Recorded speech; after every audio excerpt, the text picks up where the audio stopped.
மீன ராசிக்காரர்களே, இந்த வீடியோ உங்களுக்கே தற்செயலாக வந்ததுன்னு நினைக்காதீங்க. இப்போ நீங்கள் இந்த மீன ராசி பலன்கள் பார்க்குறீங்கன்னா அதுக்கு பின்னால் ஒரு காரணம் இருக்குது. சமீப காலமாக மனசில் ஏதோ ஒரு குழப்பம் அல்லது எப்போ நல்ல மாற்றம் வரும்னு ஒரு கேள்வி இருந்தால் அந்த கேள்விக்கான பதிலை தேடி தான் இப்போ நீங்கள் இங்கே வந்திருக்கீங்க. மீனராசிக்காரர்கள் சாதாரணமானவர்கள் அல்ல. துணிச்சலும் வேகமும் உங்களோட இயல்பு. ஆனால் அந்த வேகத்துக்கும் சரியான வழிகாட்டுதல் கிடைக்கிறப்போ வாழ்க்கையே மாறுங்க. இந்த உலகத்தில் நம்ம எத்தனை முயற்சி செய்தாலும் எந்த ஒரு நல்ல காரியத்தை ஆரம்பித்தாலும் நம்மை காத்து வழிநடத்த ஒரு சக்தி இருக்குன்னு நம்புறீங்களா? அதுதான் நம்மளுடைய குலதெய்வம். மீனராசிக்காரர்களின் வாழ்க்கையில் பல தடவை தெரியாமலேயே தடைகள் உடைந்திருக்கலாம். கடைசி நிமிஷத்தில் வழி திறந்திருக்கலாம். அதற்கு பின்னால் குலதெய்வ அருளே காரணமாக இருக்குது. இந்த மீனராசி பலன்கள் உங்களுக்கு பலன் தரணும்னு நினச்சா இந்த கணமே ஒரு சின்ன விஷயம் செய்யுங்க. கமெண்ட்ஸில் உங்கள் குலதெய்வத்துடைய பெயரை எழுதுங்க. தெரியலனா எனக்கு என் குலதெய்வம் தெரியாதுன்னு எழுதினாலும் போதுங்க. மனசார எழுதுங்க. அந்த நம்பிக்கை தான் இந்த வீடியோவின் சக்தி. உங்கள் குலதெய்வத்தை மனசில் நினச்சிட்டு இப்போது இன்றைய மீனராசி பலன்களுக்குள்ளே நுழையலாம் வாங்க. மீன ராசி நேயர்களே, இனி வரக்கூடிய நாட்களில் உங்கள் வீட்டு வாசலில் மகிழ்ச்சி, பணம் மற்றும் புதிய வாய்ப்புகளின் திருவிழாவே நடக்க போதுங்க. இனி வரக்கூடிய நாட்கள் சாதாரணமான ஒன்றாக நினைத்து ஏமாந்து விட வேண்டாம். ஏனெனில் உங்களின் 5 பெரிய கனவுகள் எப்பாடு பட்டாவது நிறைவேறப் போகின்றன. ஆனால் இந்த வீடியோவை நீங்கள் புறக்கணித்து விட்டால் நீங்கள் மிகவும் வருத்தப்பட நேரிடும். கடந்த 5 மாதங்களில் உங்களின் ஒவ்வொரு நம்பிக்கையும் உடைந்து போயிருக்கலாம். உங்களின் ஒவ்வொரு எதிர்பார்ப்பிலும் தண்ணீர் ஊற்றப்பட்டிருக்கலாம். உங்களின் ஒவ்வொரு காரியமும் 99% வரை சென்று பாதியிலேயே தடைபட்டிருக்கலாம். யாரோ உங்கள் கால்களில் விலங்குகளை கட்டி போட்டது போல் ஒரு உணர்வு இருந்திருக்கலாம். நீங்கள் வாழ்க்கையில் எவ்வளவோ செய்ய நினைத்தாலும் உங்களால் எதுவும் செய்ய முடியாமல் போயிருக்கலாம். அனைத்திலும் தடைகளும் தாமதங்களும் மட்டுமே மிஞ்சி இருக்கலாம். ஏனெனில் உங்களுடையது மீனராசி. மீனராசிக்கு இப்போது 7.5 சனி நடக்கிறது. இதன் காரணமாக நீங்கள் ஒவ்வொரு வெற்றிக்கும் ஒவ்வொரு மகிழ்ச்சிக்கும் பெரும் போராட்டம் நடத்த வேண்டியுள்ளது. ஆனால் இனி வரக்கூடிய நாட்களில் உங்கள் வாழ்க்கையில் பெரிய மாற்றங்களை கொண்டு வர காத்திருக்கிறது. உங்கள் ராசிநாதனான தேவகுரு பிரகஸ்பதி தனது உச்ச ராசியான கடகத்தில் பிரவேசிக்க உள்ளார். ஒரு ராசியின் அதிபதி தனது உச்ச ராசிக்கு செல்லும் பொழுது அந்த மனிதனின் அதிர்ஷ்ட கதவுகள் திறக்கப்படும் என்பது உறுதி. கடந்த பல மாதங்களாக உங்கள் வாழ்க்கையில் இருந்த ஏற்ற இறக்கங்களுக்கு இப்பொழுது விமோசனம் கிடைக்கப் போகிறது.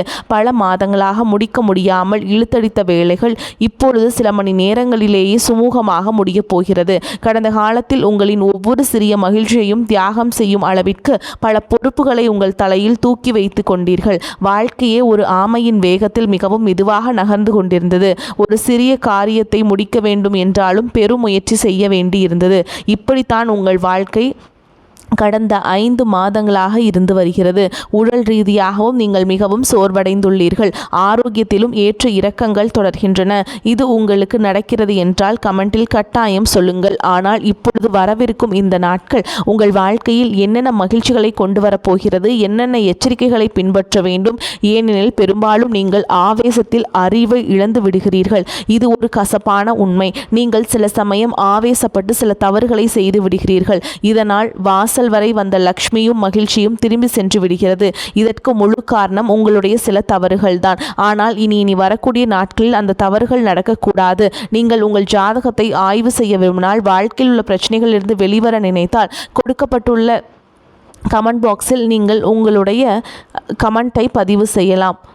அதே மாதிரி கமெண்ட் பாக்ஸில் சனீஸ்வர பகவானை போற்றி போற்றி என்று எழுதுங்கள். சனி பகவான் உங்கள் ஒவ்வொரு ஆசையையும் நிறைவேற்றப் போகிறார். அவர் உங்கள் லக்னத்திலேயே அமர்ந்திருக்கிறார். எனவே சனி பகவானின் திருநாமத்தை உச்சரிப்பது மிகவும் அவசியம். உடனே கமெண்டில் சனி பகவானை போற்றி போற்றி என்று எழுதுங்கள். நான் கூறுவது உங்கள் வாழ்க்கையோடு ஒத்து போகிறதா இல்லையா என்பதையும் எனக்கு தெரியப்படுத்துங்கள். கடந்த ஜனவரி மாதம் முதல் மே மாதம் வரையிலான 5 மாதங்களில் உங்களின் சொந்த மனிதர்களே உங்களை தடுத்து நிறுத்தியுள்ளன. சொந்த பந்தங்களே உங்கள் கால்களில் விளங்கிட்டுள்ளன. கடந்த காலத்தில் உங்களுக்கு வாழ்க்கையில் முன்னேற பல பெரிய வாய்ப்புகள் கிடைத்தன. ஏதேனும் ஒரு பெரிய கனவை நிறைவேற்ற இருந்தீர்கள். உதாரணமாக புதிய வாகனம் வாங்கவோ, புதிய வீடு கட்டவோ அல்லது நீங்கள் விரும்பிய வேலை கிடைத்தது அதில் சேரவோ இருந்திருக்கலாம். அந்த கனவு நிறைவேறும் கடைசி தருணத்தில் அதை உங்களால் செய்ய முடியாமல் போயிருக்கும். ஏனெனில் உங்கள் குடும்பத்தில் ஏதேனும் ஒரு எதிர்பாராத சம்பவம் நடந்திருக்கும். அதனால் உங்களால் மேற்கொண்டு நகர முடியாமல் போயிருக்கும். குடும்பத்தின் சில பொறுப்புகளை நீங்கள் ஏற்க வேண்டி இருந்திருக்கும். அதற்கான உங்களின் சொந்த மகிழ்ச்சியை கூட தியாகம் செய்ய வேண்டிய நிலை வந்திருக்கும். உங்கள் கனவுகளை நீங்களே அழித்து கொள்ள வேண்டி இருந்திருக்கலாம். இதுதான் அடிக்கடி நடக்கிறது.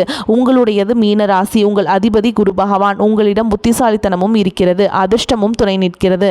ஆனால் நீங்கள் பொறுப்புகளில் அதிகம் சிக்கிக்கொள்கிறீர்கள். குடும்பத்தில் உள்ள சிலர் உங்களை குழப்பி திசை திருப்பி விடுகிறார்கள். குடும்பத்தில் சில எதிர்பாராத நிகழ்வுகள் நடப்பதால் உங்கள் இலக்கில் கவனம் செலுத்த முடிவதில்லை. வெளியில் இருந்து பார்க்கும்போது நீங்கள் மிகவும் பலசாலியாகவும் உறுதியானவராகவும் தெரிவீர்கள். உங்களை பார்ப்பவர்கள் யாரும் உங்களுக்குள் இருக்கும் வழியை உணர்ந்து கொள்ள முடியாது. உங்களின் வாழ்க்கை துணை, குழந்தைகள், பெற்றோர் என உங்கள் சொந்த பந்தங்கள் கூட உங்களுக்குள் என்னென்ன போராட்டங்கள் நடக்கின்றன, எவ்வளவு வழிகளை நீங்கள் அனுபவிக்கிறீர்கள், நெஞ்சிலும் மனதிலும் எவ்வளவு கவலைகளை சுமந்து கொண்டிருக்கிறீர்கள் என்று கணிக்க முடிகிறது. உங்களுக்குள் இவ்வளவு துயரங்கள் இருந்தாலும் உங்கள் முகத்தில் எப்போதும் ஒரு புன்னகை இருக்கும். நீங்கள் தேவைக்கு அதிகமான பொறுப்புகளை சுமக்கிறீர்கள். யாருக்கும் இல்லை என்று உங்களால் சொல்ல முடிவதில்லை. ஆனால் இனி வரக்கூடிய நாட்களில் மீன ராசினருக்கு ஒரு புதிய வாழ்க்கையை எழுதப் போகிறது. வாருங்கள், கிரகங்கள் என்ன சொல்கின்றன என்பதை விரிவாக பார்ப்போம். இந்த வீடியோவின் இறுதியில் இந்த காலகட்டம் முழுவதும் கிரகங்களால் ஏற்படும் எதிர்மறை விளைவுகளை நீக்கக்கூடிய ஒரு அற்புதமான பரிகாரத்தை உங்களுக்காக கொண்டு வந்துள்ளேன். வாழ்க்கையில் கிரகங்களால் வரும் தடைகளை தகர்த்து மகிழ்ச்சியை மட்டுமே அனுபவிக்கப் போகிறீர்கள். அந்த பரிகாரம் என்னவென்று வீடியோவின் இறுதியில் கூறுவேன். அனைத்தையும் மிகவும் தெளிவாக விளக்கப் போகிறேன். எனவே உங்கள் முழு கவனமும் என் வார்த்தைகளில் இருக்க வேண்டும். ஆனால் நீங்கள் இன்னும் வீடியோவை லைக் செய்யவில்லை என்றால் கட்டாயம் செய்துவிடுங்கள். இவ்வளவு உழைப்பும் யாருக்காக? உங்களுக்காகத்தான். நீங்கள் வீடியோவை லைக் செய்யவில்லை என்றால் எங்களுக்கு மிகவும் வருத்தமாக இருக்கும். எனவே வீடியோவை லைக் செய்யுங்கள். நான் உங்கள் வாழ்க்கையை பற்றி கூறிய கணிப்புகள் உங்கள் வாழ்க்கையோடு ஒத்து போகிறதா இல்லையா என்பதை எனக்கு கமெண்டில் எழுதி தெரியப்படுத்துங்கள். இது உண்மையிலேயே உங்களுக்கு நடக்கிறது என்றால் அதை என்னிடம் கட்டாயம் சொல்லுங்கள். மீன ராசினரே, உங்கள் அதிபதி குரு பகவான். முதலில் உங்கள் ராசிநாதனான குருவை பற்றி பார்ப்போம். ஜூன் 2ஆம் தேதி உங்கள் ராசிநாதன் 5ஆம் வீட்டில் பிரவேசிக்க போயிட்டாருங்க. கடகராசி என்பது உங்கள் அதிபதியான உச்ச ராசியாகும். குரு பகவான் இங்கு வரும்போது என்னென்ன மாற்றங்கள் நடக்கும்? உங்கள் சிந்திக்கும் திறன் அதிகரிக்கப் போகிறது. கடந்த காலத்தில் உங்களுக்குள் இருந்த எதிர்மறை எண்ணங்கள் நீங்கும். இரவு நேரங்களில் உங்களுக்கு வந்த கெட்ட எண்ணங்கள், நீங்கள் மாட்டிக்கொண்ட தவறான உறவுகள் அல்லது சிக்கிக்கொண்ட தவறான வேலை போன்றவற்றால் உங்கள் சிந்தனை மிகவும் சுருங்கி போயிருந்தது. ஆனால் இப்போது அந்த சிக்கல்களிலிருந்து நீங்கள் விடுபட போகிறீர்கள். உங்கள் எண்ணங்கள் விசாலமாகும், கனவுகள் பெரியதாகும். இனி நீங்கள் துணிச்சலான முடிவுகளை எடுப்பீர்கள். 5ஆம் வீட்டில் குரு இருப்பது உங்களுக்கு புதிய வழியை தரப்போகிறது. உங்கள் வாழ்க்கையில் வந்த குழப்பங்கள், தடைகள் அனைத்தும் இப்போது விலகப் போகின்றன. இது உங்களுக்கு மிகவும் நல்ல விஷயம். நீங்கள் ஏதேனும் புதிய விஷயங்களை கற்றுக்கொள்ள வாய்ப்புள்ளது. அதிர்ஷ்டத்தின் ஆதரவும் இங்கே நன்றாக இருக்கும். முன்பு பல மணி நேரங்கள் எடுத்த வேலைகள் இப்பொழுது சில நிமிடங்களிலேயே முடியப் போகிறது. இது புத்திரஸ்தானமாகும். கடந்த 2-3 மாதங்களில் உங்கள் குழந்தைகளின் எதிர்காலம், கல்வி, வேலை, திருமணம் போன்றவற்றை குறித்து நீங்கள் மிகுந்த கவலையில் இருந்தீர்கள். குழந்தைகளும் உங்களுக்கு சாதகமாக இல்லாமல் அவர்களின் எண்ணங்களும் வேறுபட்டு இருந்தன. ஆனால் இப்பொழுது புத்திரஸ்தானம் பலமடைந்துள்ளது. குழந்தைகளின் வழியில் இருந்த உங்களுக்கு ஏதேனும் ஒரு நல்ல செய்திகள் வரலாம். இது மிகவும் மகிழ்ச்சியான விஷயம். ஆனால் சில எச்சரிக்கைகளும் உள்ளன. நீங்கள் உங்கள் திட்டங்களை ரகசியமாக வைத்துக் கொள்ள வேண்டும். 5ஆம் வீட்டில் குரு இருக்கும்போது உங்கள் ரகசியங்களை அதிகமாக யாரிடமும் பகிர்ந்து கொள்ளக்கூடாது. இதில் நீங்கள் கவனமாக இருக்க வேண்டும். இது தவிர காதல் உறவுகளில் மிகச்சிறந்த யோகங்கள் உள்ளன. நீண்ட காலமாக வாழ்க்கை துணையை தேடிக்கொண்டிருப்பவர்கள் அல்லது விரும்பிய நபர் கிடைக்காமல் ஏதேனும் தடைகளை சந்தித்தவர்களுக்கு இது மிகச்சிறந்த காலமாகும். 5ஆம் வீட்டில் குரு வரும்போது பல சிறந்த யோகங்கள் உண்டாகும். பல காலத்திற்கு பிறகு உங்கள் காதல் உறவுகளில் மீண்டும் வசந்தம் வீசப்போகிறது. இது ஒரு நல்ல விஷயம். ஆனால் சனியை பற்றி பார்ப்போம். சனி பகவான் உங்கள் லக்னத்திலேயே அமர்ந்திருக்கிறார். அத்துடன் சனி பகவான் இப்போது ரேவதி நட்சத்திரத்தில் இருக்கிறார். இது கடைசி நட்சத்திரமாகும். எனவே உங்களுக்கு 7 சனியின் 2வது கட்டம் நடந்து கொண்டிருக்கிறது. இதனால் உங்கள் வாழ்க்கையில் அதிக மன அழுத்தம் உள்ளது. ஒரு சிறிய பிரச்சனை வந்தால் கூட அதில் ஒரு மழையளவு பிரச்சனை என்று நினைத்து நீங்கள் கவலைப்படுகிறீர்கள். அந்த அளவிற்கு நீங்கள் இப்போது கவலைகளில் மூழ்கி இருக்கிறீர்கள். குடும்பத்தில் நடக்கும் சிறிய விஷயங்களை ஊதி பெரிதாக்குவதை தவிர்க்க வேண்டும். உங்கள் ஆரோக்கியத்தில் நீங்கள் இங்கு அதிக கவனம் செலுத்த வேண்டும். சனி பகவான் காரியங்களில் தாமதத்தை ஏற்படுத்துகிறார். பல விஷயங்களில் உங்களுக்கு தாமதம் ஆகிறது. வரவேண்டிய பணம் தாமதமாகிறது. அரசு சம்பந்தப்பட்ட வேலைகள் தாமதமாகின்றன. இவை அனைத்தும் உங்கள் வாழ்க்கையில் நடந்து கொண்டிருக்கின்றன. ஆனால் இப்பொழுது குரு உச்சராசியில் இருப்பதால் அது சனியின் தாக்கத்தை சற்று குறைக்கும். சனியின் எதிர்மறை பார்வையில் இருந்து தப்பிப்பதற்கான பரிகாரத்தையும் நான் வீடியோவின் இறுதியில் கூறுகிறேன். ஆனால் இப்போது கவனியுங்கள். உங்கள் 2ஆம் வீட்டிலிருந்து 3ஆம் வீட்டிற்கு செவ்வாய் செல்லப் போகிறார். செவ்வாய் 3ஆம் வீட்டிற்கு செல்லும்போது ஆபத்தான காரியங்களில் ஈடுபடும் உங்கள் தைரியம் அதிகரிக்கும். உங்களால் மிகச்சிறந்த முடிவுகளை எடுக்க முடியும். முன்பு நீங்கள் ஏதேனும் ஒரு முடிவை எடுக்க மிகவும் பயந்தீர்கள். ஆனால் இப்பொழுது அந்த பயம் நீங்கும். நீங்கள் துணிச்சலுடன் செயல்படுவீர்கள். இது உங்களுக்கு மிகவும் சாதகமாக அமையும். ஆனால் உங்களின் 12ஆம் வீட்டில் ராகு அமர்ந்திருக்கிறார். எனவே வெளிநாடு சம்பந்தப்பட்ட ஏதேனும் வேலைகள் இருந்தால் அல்லது நீங்கள் வெளிநாட்டில் வேலை செய்பவராக இருந்தால், உங்கள் குழந்தைகளுக்கு வெளிநாட்டில் உயர்கல்வி அளிக்க நினைத்தால், அதற்காக வெளிநாடு செல்ல நினைத்தால் இது மிகச்சிறந்த நேரமாகும். ராகு இங்கே இருப்பது வெளிநாடு தொடர்பான விஷயங்களில் உங்களுக்கு திடீரென ஒரு பெரிய லாபத்தை கொடுக்கலாம். இது உங்களுக்கு மிகவும் நல்ல விஷயம்.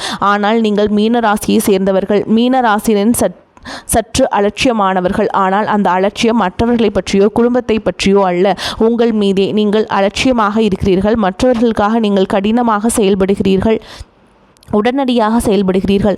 ஆனால் உங்களை பொறுத்தவரை நீங்கள் மிகவும் அலட்சியமாக இருக்கிறீர்கள். உங்கள் சொந்த ஆரோக்கியத்திலையும் கவனிப்பதில்லை, உங்கள் சொந்த மகிழ்ச்சியையும் கவனிப்பதில்லை. இனி உங்கள் நலனிலும் நீங்கள் கவனம் செலுத்த வேண்டும். உங்களை பாதுகாத்து கொள்ள வேண்டும். உங்கள் மகிழ்ச்சியிலும் கவனம் செலுத்த வேண்டும். ஏனெனில் நீங்கள் அனைவருக்காகவும் வாழ்கிறீர்கள். அது நல்ல விஷயம்தான். ஆனால் உங்களுக்காக யாரும் வாழவில்லை. இதுவும் ஒரு உண்மை. எனவே உங்களுக்காகவும் சற்று நேரம் ஒதுக்குங்கள். இப்போது சூரியனை பற்றி பார்ப்போம். சூரியனும் 3ஆம் வீட்டிற்கு செல்ல போகிறார். பின்னர் சூரியன் 4ஆம் வீட்டிற்கு செல்வார். சூரியன் 4ஆம் வீட்டிற்கு செல்லும்போது குடும்பத்தில் சற்று மன அழுத்தத்தை உருவாக்குவார். ஏனெனில் சூரியன் ஒரு வெப்பமான கிரகம். இப்போது சூரியன் உச்ச நிலையில் உள்ளார். மேலும் கோடை காலமும் உச்சத்தில் உள்ளது. எனவே சூரியன் இப்போது மிகவும் உக்கிரமாக இருக்கிறார். சூரியன் உங்கள் 4ஆம் வீட்டிற்கு வரும்போது குடும்பத்தில் சிறிய சச்சரவுகள் ஏற்படலாம். சுக சௌரியங்களில் சிறிது பாதிப்பு ஏற்படலாம். உதாரணமாக வீட்டில் உள்ள மின்சாதன பொருட்கள், ஃப்ரிட்ஜ், வாஷிங் மிஷின் போன்றவை பழுதடையலாம். இதனால் உங்களுக்கு சற்று அலைச்சல் இருக்கும். குடும்பத்தில் நிம்மதி சற்று குறையும். இவை சில எதிர்மறையான விஷயங்களை பொறுமையை கையாள வேண்டும். வீட்டில் என்ன இருக்கிறதோ அதில் நிம்மதியை தேடிக்கொள்ள வேண்டும். ஏனெனில் லக்னத்தில் அமர்ந்திருக்கும் சனி உங்கள் எளிதில் திருப்தி அடைய விடுவதில்லை. அத்துடன் சூரியனும் குடும்பத்தை சில பாதிப்புகளை ஏற்படுத்துகிறார். எனவே உங்களிடம் உள்ளதை கொண்டு மகிழ்ச்சியாக இருக்க பழகி கொள்ள வேண்டும். மற்றபடி உங்கள் வாழ்க்கை நன்றாக இருக்கிறது. இந்த காலகட்டம் மிகவும் சிறப்பாக இருக்கும். தொழில் ரீதியாக பார்த்தால் குருவுடன் சுக்கிரனும் இணைய போகிறார். சுக்கிரன் குருவுடன் செல்ல போகிறார். குருவும் சுக்கிரனும் இணைந்து உங்களுக்கு தொழிலில் பல வாய்ப்புகளை கொண்டு வரப் போகிறார்கள். ஏதேனும் ஒரு வேலையில் அல்லது வியாபாரத்தில் சிக்கி இருந்தவர்கள் இப்பொழுது அதிலிருந்து வெளியே வருவீர்கள். நீங்கள் புதிய வேலைக்கு மாறலாம். புதிய வியாபார யோசனைகள் இருந்தால் அதை செயல்படுத்தலாம். லாபம் நன்றாக காணப்படுகிறது. உங்கள் வாழ்க்கையில் சில புதிய முயற்சிகளை எடுக்க இது சரியான நேரமாகும். எனவே புதிய முயற்சிகளை தயங்காமல் எடுங்கள். அது உங்களுக்கு மிகவும் சாதகமாக அமையும். ஆனால் சனியின் 3ஆம் பார்வை உங்களின் வீரியஸ்தானத்தின் மீது விழுகிறது. எனவே நீங்கள் ஒழுக்கத்தை கடைபிடிக்க வேண்டும். 7 சனி நடப்பதால் மீன ராசினருக்கு இப்போது ஒழுக்கம் மிகவும் அவசியம். ஒவ்வொரு விஷயத்திலும் தாமதம் ஏற்பட்டாலும் நீங்கள் ஒழுக்கத்தை கடைபிடிக்கும் போது இதே 7 சனி உங்களை ஒரு ராஜாவாக மாற்றும் வழியையும் திறப்பார். உங்கள் அதிர்ஷ்டத்தின் பூட்டப்பட்ட கதவுகள் திறக்கப்படும். சற்று ஒழுக்கத்தை கடைபிடியுங்கள். சோம்பலை விட்டொழிக்க வேண்டும். சனி பகவான் நட்பலன்களை வழங்குவார். ஆனால் சற்று தாமதமாக வழங்குவார். சற்று அலைக்கழிப்பார். சில சோதனைகளை வைப்பார். அந்த சோதனை எப்படிப்பட்டதாக இருக்கும்? ஒவ்வொரு விஷயத்திலும் நீங்கள் அதிக முயற்சி செய்ய வேண்டியிருக்கும். இப்போது எல்லாவற்றிலும் தாமதம் இருக்கும். பணம் வருவதற்கு தாமதமாகும். சம்பளம் இழுத்தடிக்கலாம். செலவுகள் சற்று கூடும். அதனால்தான் 7 சனி நடக்கும்போது ஒழுக்கத்தை கடைபிடிக்குமாறு கூறுகிறேன். பெரியவர்களை மதிக்க வேண்டும். அமைதியாக வீட்டில் இருக்க வேண்டும். சண்டை சச்சரவிலிருந்து விலகி இருக்க வேண்டும். ஒவ்வொரு வேளையும் குறிப்பிட்ட நேரத்தில் செய்து முடிக்க வேண்டும். இந்த ஒழுக்கத்தை சனி பகவான் காணும்போது அவரின் 7 சனி அவர்களுக்கு மிகவும் லாபகரமானதாக மாறும். மீன ராசியை சேர்ந்த சிலர் இந்த 7 சனி காலத்தில் அடிமட்டத்திலிருந்து உச்சத்திற்கு சென்றுள்ளனர். ராஜாவாக மாறியுள்ளனர். அவர்களின் வாழ்க்கை திடீரென மாறியுள்ளது. ஏனெனில் அவர்கள் சனி பகவானின் விருப்பப்படி நடந்து 7 சனியின் முழு பலனையும் பெற்றுள்ளனர். சனி பகவானின் விதிமுறைகளின்படி நடப்பவர்களுக்கு அவர்கள் உடனடியாக நட்பலனை வழங்குவார். எனவே இது உங்களுக்கு ஒரு நல்ல விஷயம். சற்று மன அழுத்தம் இருக்கலாம், அதை கவனியுங்கள். சுக சௌரியங்கள் அதிகரிக்கும். ஆனால் அதே நேரம் சில குறைகளும் ஏற்படும். உங்களுக்குள் ஒரு புதிய ஆற்றல் பிறக்கும். ஆபத்தான காரியங்களை செய்ய தொடங்குவீர்கள். உங்களுக்குள் இருந்த பயம் நீங்க தொடங்கும். ஆனால் சில எச்சரிக்கைகள் உள்ளன. செவ்வாய் 3ஆம் வீட்டிற்கு செல்லும் போது நீங்கள் எந்த ஒரு விஷயத்தையும் மிகவும் அவசரமாக செய்ய நினைப்பீர்கள். அவசரமாக முடிவுகளை எடுப்பீர்கள். எனவே இதில் சற்று கவனமாக இருங்கள். அத்துடன் ஆரோக்கியத்தில் அலட்சியம் காட்ட வேண்டாம். ஆபத்துக்கான காரியங்களில் ஒருபோதும் ஈடுபட வேண்டாம். வீண் செலவுகளை தவிர்க்க வேண்டும். அத்துடன் விவாதங்களில் இருந்து விலகியிருங்கள். சண்டை சச்சரவுகளை தவிர்ப்பது நல்லது. 7 சனி நடப்பதால் சச்சரவுகளிலிருந்து விலகியிருந்தால் இருந்தால் மிகவும் நன்றாக இருக்கும். இந்த காலகட்டம் உங்களுக்கு மிகவும் சிறப்பாக இருக்கும். பல நல்ல வாய்ப்புகள் வரப்போகின்றன. எனவே தாயாரை நீங்கள் சிறிது கவனித்து கொள்ள வேண்டும். எச்சரிக்கையாக இருங்கள். தொழில் ரீதியாகவும் தயாராக இருங்கள். உங்களுக்கு எங்கு லாபம் தேவையோ அங்கு குறுக்கு வழிகளை பயன்படுத்தக்கூடாது என்பதில் கவனமாக இருங்கள். குறுக்கு வழிகளை தவிர்க்க வேண்டும். தவறான சேர்க்கைகளை தவிர்க்க வேண்டும். இந்த விஷயங்களை கவனித்து கொண்டால் குறிப்பாக மீனராசினருக்கு இந்த காலகட்டம் மிகச்சிறப்பாக அமையும். நேயர்களே, உங்கள் ஜாதகத்தை ஆழமாக ஆய்வு செய்ய விரும்பினால் வாழ்க்கையில், காதல், வியாபாரம், வேலை, வெளிநாடு தொடர்பான வேலை என எந்த துறையிலும் பிரச்சனைகள் இருந்தால் ஜாதகத்தை ஆய்வு செய்யும் போது எந்த கிரகம் பிரச்சனையை ஏற்படுத்துகிறது, தாமதத்தை ஏற்படுத்துகிறது என்பதை தெளிவாக தெரிந்துவிடும். அந்த பிரச்சனையை கண்டறிந்தும் அதற்கான தீர்வையும் நீங்கள் உங்கள் அருகில் உள்ள ஜோதிடரை அணுகி நீங்கள் தீர்வுகளை பெற்றுக்கொள்ளலாம். வரக்கூடிய வாய்ப்புகளை தவற விட்டுறாதீங்க. கெட்டியாக பிடிச்சுக்கோங்க. வாழ்த்துக்கள். வாழ்க வளமோடு நலமோடு. நன்றி, வணக்கம்.